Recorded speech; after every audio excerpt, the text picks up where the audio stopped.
800 pessoas morrem por dia no Brasil por conta de problemas cardíacos. E é um número realmente bastante assustador.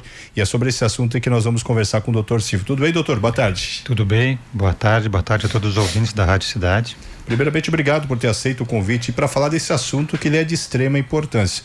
Doutor, 800 pessoas é um número alto, né? É um número alto, fica aí em torno de 800 a 1.000. Esses dados, eles vêm de uma plataforma criada pela Sociedade Brasileira de Cardiologia, o cardiômetro. Ele registra as mortes por doenças cardiovasculares no Brasil, né? Então essa mais ou menos é a média por dia, né? É um número bastante alarmante e por isso até que está se fazendo muitas campanhas no sentido de prevenção, né? Esses registros já vêm desde 2016, né? Mas a média que se tem no Brasil ainda é essa, né? E o que seria a causa disso, doutor? Você falou, agora interessante, você falou desde 2016, eu tenho ouvido muitas pessoas dizerem que isso se intensificou depois da pandemia, com Covid e tudo mais. Então não tem uma relação direta necessariamente com a pandemia, né? Não necessariamente. A gente sabe que doenças que cursam com inflamação, como o caso de processos virais, como é o caso do Covid, que era um problema que tinha uma inflamação muito importante, eles podem precipitar esses eventos mais agudos, né? Infarto e AVC, né?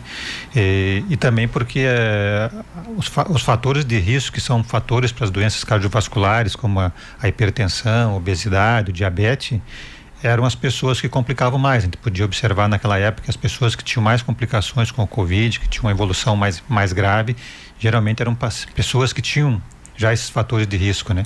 Justamente porque a inflamação ela fica mais intensa e a pessoa já com algum problema tem um risco maior de complicar mesmo. Ô doutor, e quais são os sintomas que as pessoas têm que ficar espertas, que indicam um problema no coração?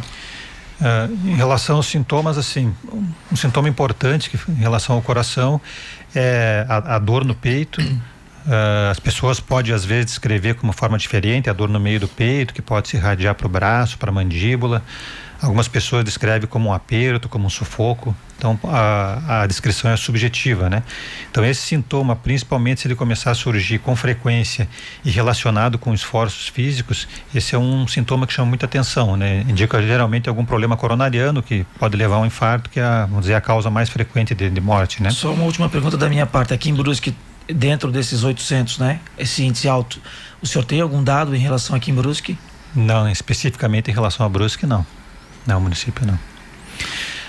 Ainda falando dos sintomas, é importante também citar assim, cansaço, falta de ar quando a pessoa faz um esforço físico, ou mesmo sem um esforço, ou a pessoa que percebe assim que ela era acostumada a fazer um tipo de esforço, de repente ela faz e está cansando mais fácil. Isso é um sintoma importante. Outros seriam as palpitações, que é aquela sensação de sentir o coração acelerar ou bater mais forte, né? Esses sintomas seriam, vamos dizer, os mais frequentes que podem indicar algum problema do coração. E doutor, o que pode estar acontecendo para estar aumentando esse nível tão grande de pessoas tendo problema de coração? Antigamente a gente falava de problema de coração com pessoas acima dos 45, dos 50 anos, né? E hoje você vê esse número abaixando, de pessoas aí com 18 anos já tendo casos de quase ter um infarto, de 25 anos tendo problemas de saúde com relação ao coração, até a pressão alta, que antes se falava de acima de 14, né? Agora até o pessoal do médico diminuiu para 12 por 8, né?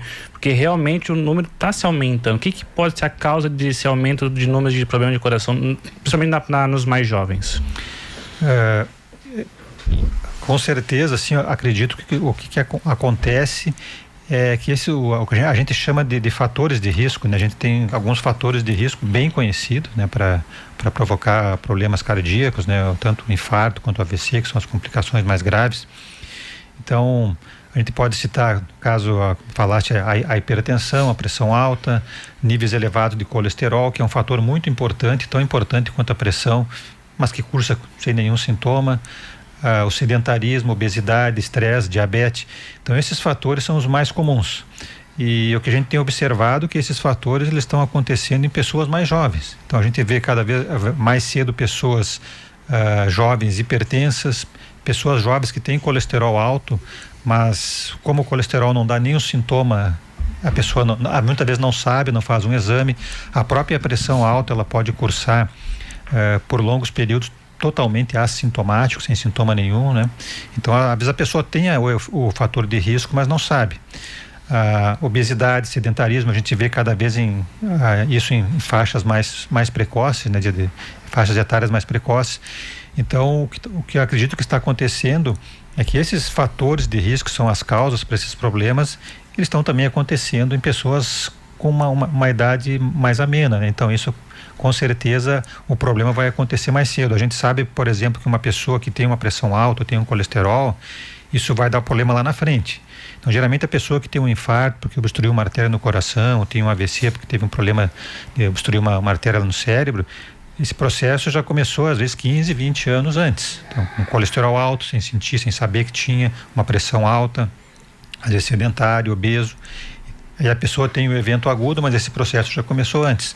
E o que tem se observado é que esses fatores estão acontecendo mais cedo, por isso até que as doenças têm acontecido mais cedo.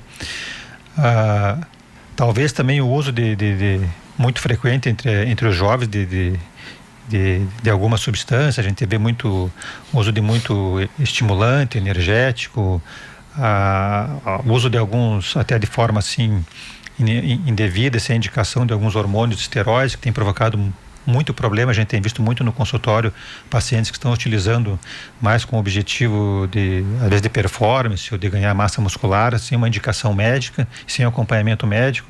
Então isso também tem trazido muitos problemas, a gente tem observado com muita frequência isso.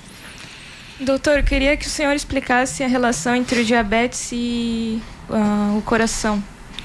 A diabetes já é de longa data conhecido como um fator de risco, tanto para infarto quanto para AVC, para as doenças cardiovasculares, doenças vasculares periféricas, também nas extremidades, nas pernas, né? Aqui a diabetes, assim como a pressão, assim como o colesterol, eles aceleram um processo que a gente chama de aterosclerose, que são aquelas placas que vão se formando nas artérias e vão obstruindo. A glicose, ela tem um efeito nisso quando ela é alta, né? Então ela sozinha ou ela associada com os outros fatores, aí aumenta mais o risco, é claro, né? E a pessoa que tem diabetes, ela tem que manter a diabetes controlada, assim como tem que manter o colesterol, a pressão, justamente para tentar evitar esse processo. Aquelas pessoas que a diabetes hoje também é muito frequente, até a diabetes mais frequente do tipo 2, né? Que é aquela pessoa que desenvolve depois de uma idade, a pessoa produz insulina, mas desenvolve depois de uma idade, está muito associado com outro fator de risco, que é a obesidade. A diabetes tipo 2, ela tem uma relação muito forte com a obesidade e com o sedentarismo.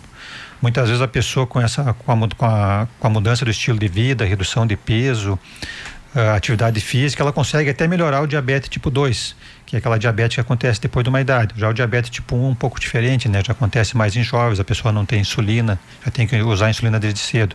Mas a diabetes tipo 2, que é muito frequente, ela tem sim uma maneira de ser prevenida. E a relação dela com esses problemas cardiovasculares é muito forte.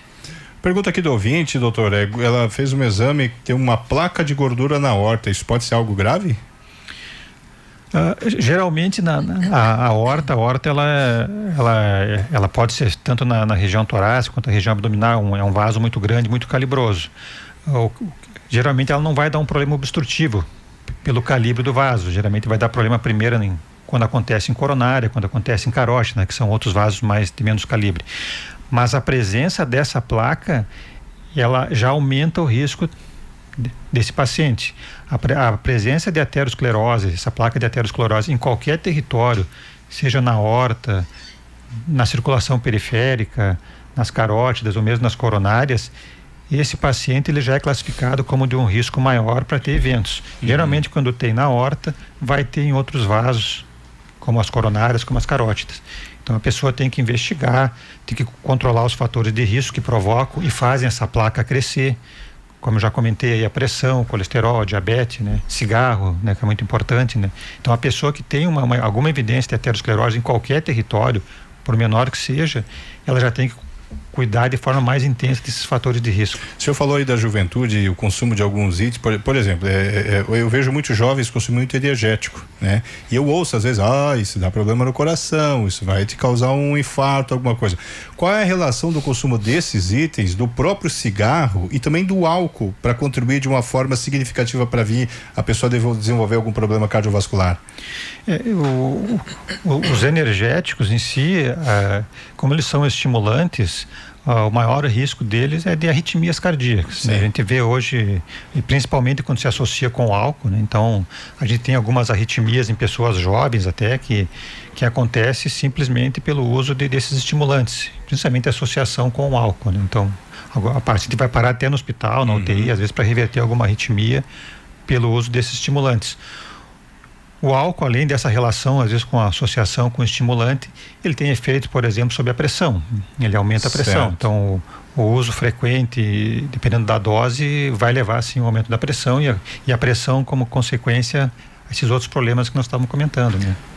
Agora, doutor, acredito que muitos pacientes, quando vão procurar o senhor pergunta sobre o histórico familiar, né? Às vezes o avô morreu de infarto, o pai. Esse jovem que está procurando o senhor, mesmo tendo um histórico familiar, existe a possibilidade dele talvez fazer um tratamento para não ocasionar um infarto nele também, já que o avô às vezes morreu de infarto, o pai? Sim, e esse dado que colocaste, ele é muito importante. Quando alguém nos procura por ter uma história muito na família, muito precoce, principalmente num parente de primeiro grau, pai, mãe, um irmão, isso aumenta muito o risco dele. A gente sabe que esse fator, o fator genético, nós não podemos controlar ainda, certo? Mas geralmente, quando a pessoa tem uma história assim, o nosso foco vai ser em controlar bem os outros fatores, identificar se a pessoa tem os chamados fatores modificáveis que a gente pode corrigir, que aí está na nossa mão, está na mão do médico, na mão do paciente, que pode corrigir, como a pressão, como o colesterol, como a diabetes, como o sedentarismo, né?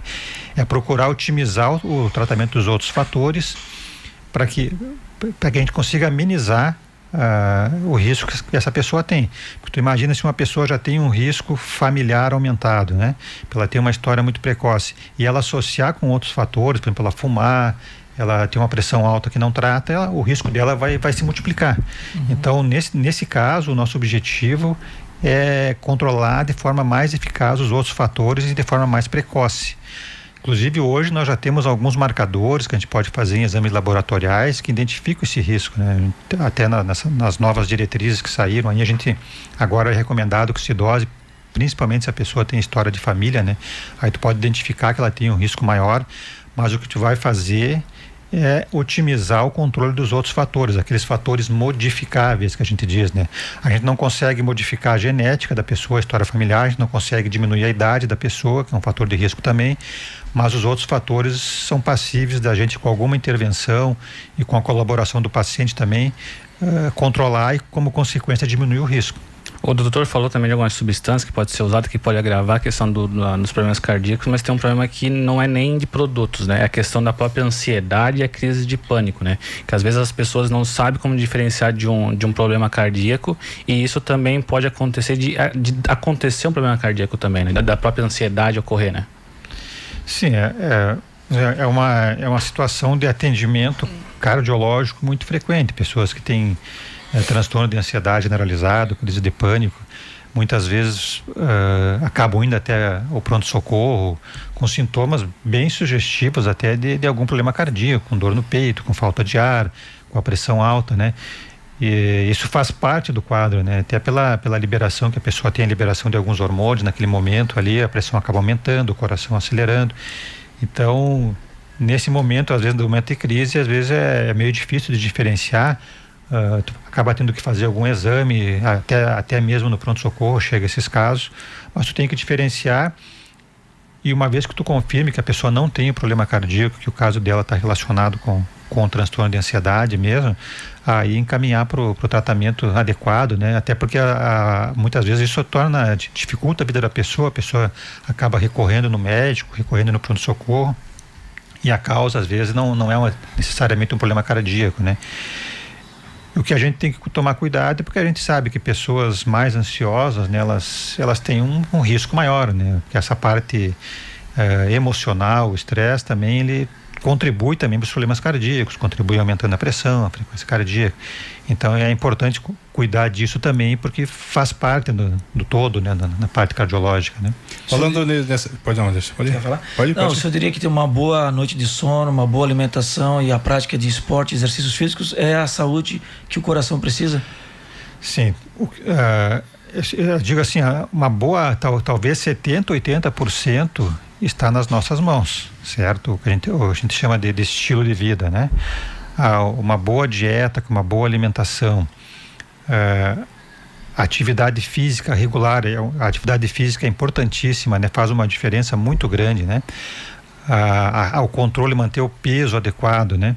E se eventualmente a pessoa tiver um desses fatores, pressão, colesterol, que ela não consiga corrigir com medidas não medicamentosas, aí usar algum medicamento para corrigir isso, a gente consegue reduzir muito, sim, a incidência desses problemas, né? Então, acho que uma boa parte está na nossa mão.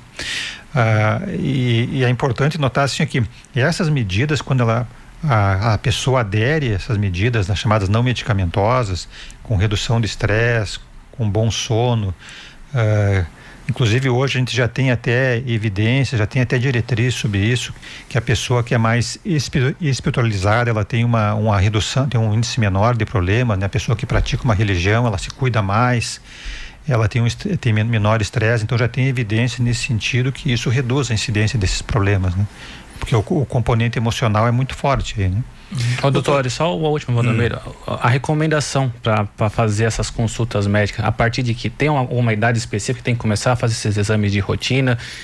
O homem está procurando mais, porque não, se a gente vê o número de infartos de homem, eu acho que pode ser até um pouco maior que nas mulheres, que acaba se cuidando mais.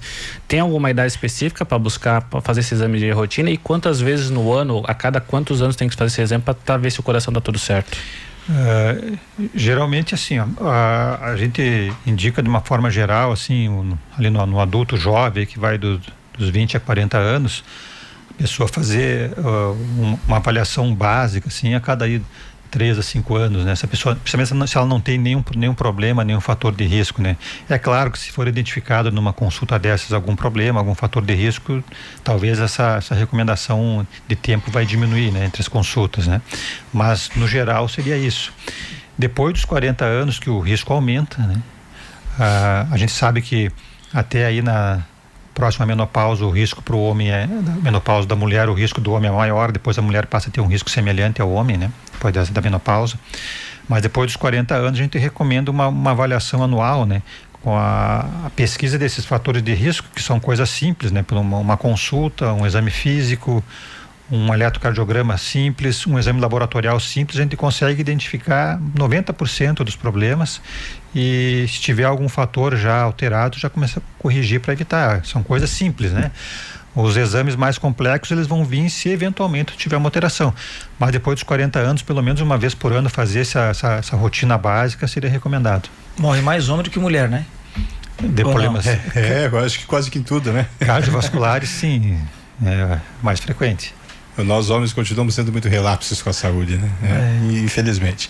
Doutor Silvio, o tempo é nosso adversário, sei que o senhor tem um compromisso na sequência.